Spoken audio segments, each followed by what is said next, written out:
Здравствуйте. Ну, как раз в тему кидаете про витамин. Сегодня у нас как раз-таки была лекция, у нас сейчас идет гигиена питания, и мы говорили сегодня про витамины. В общем, что я самое главное подчерпнула.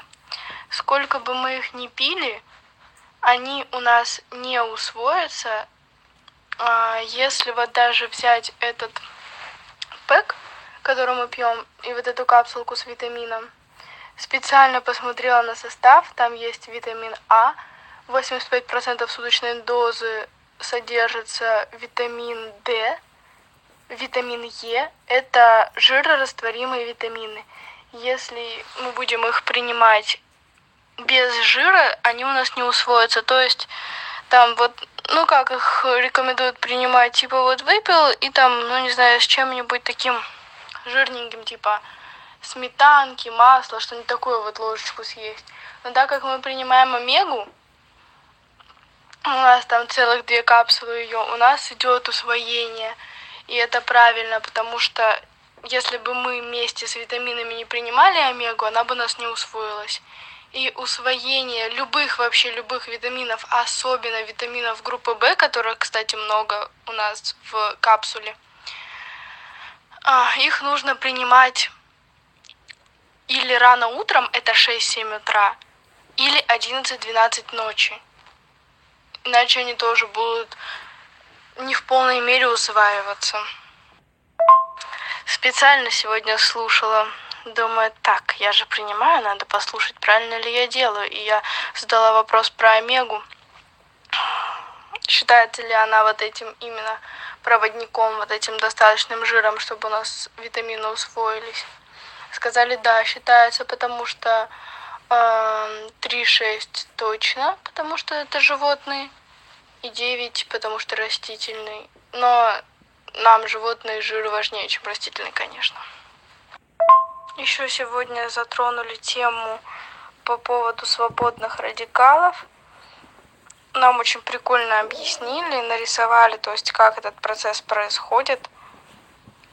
Классно будет, вот если людям рассказывать, что такое там свободные радикалы, что такое антиоксиданты или каротиноиды. Можно будет пользоваться этой схемой. Классно на самом деле.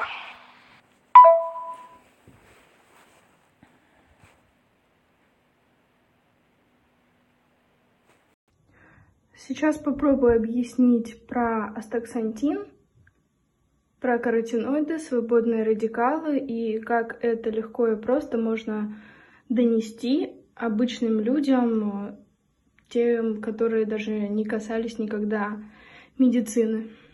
Это канал «Карманный бытовой медик». Начинаем. В общем, рисую молекулы. Ну, на почерк не обращайте внимания, рисую студент-медик. Еще одна молекула. Вот. Ну, пока это нам ничего не говорит.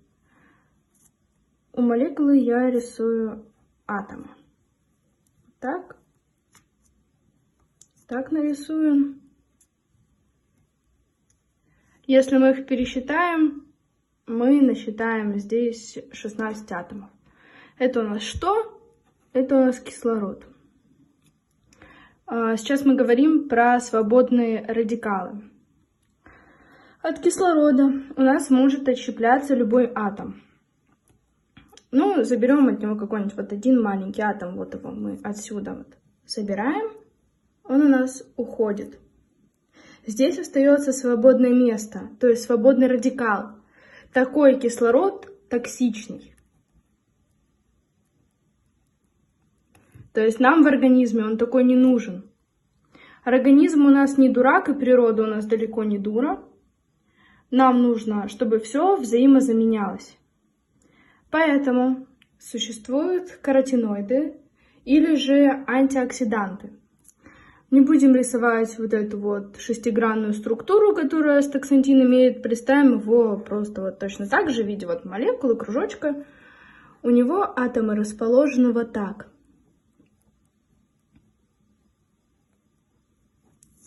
Также Астаксантин у нас отличается тем, что у него 2 дополнительных атома кислорода, то есть еще больше.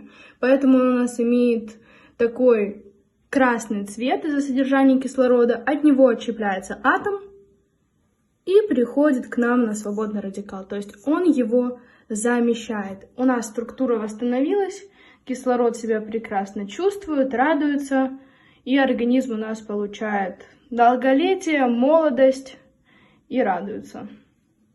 Вот такая вот легкая шпаргалка. Так, про свободные радикалы. Ну, как я рисовала, что у каждой молекулы есть электроны, и для того, чтобы молекула себя хорошо чувствовала, их должно быть четное количество. А когда у нас один отщепляется, получается нечетное количество, и молекула становится токсичная. И такая реакция возникает при, например, атеросклерозе, при старении кожи, при воспалении и вот особенно при росте опухолей, при онкологии. Активные формы, вот эти активные радикалы кислорода организм образует, и когда их становится очень много, то есть мы их уже не контролируем, они образуют цепные реакции. И когда вот этих цепных реакций становится много, и они уже такие довольно-таки мощные, их нужно нейтрализовать. Потому что если мы не будем их антиоксидантами и каротиноидами нейтрализовывать, они будут дальше развиваться.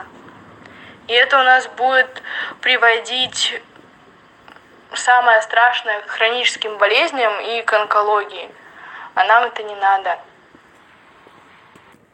Ну, чтобы их нейтрализовать, есть продукты питания, в которых содержатся каротиноиды, антиоксиданты. Витамин Е хороший антиоксидант, особенно если он находится в комплексе с витамином С. Это очень хорошо влияет. Но вообще, что это овощи, это томаты, морковка, это ягоды, там малина, смородина черная, кстати, черника. Это масла растительные, это орехи, это рыба, цитрусовые, киви. Ну или можно не обжираться этими всеми продуктами, а просто выпить нашу капсулу с астаксантином.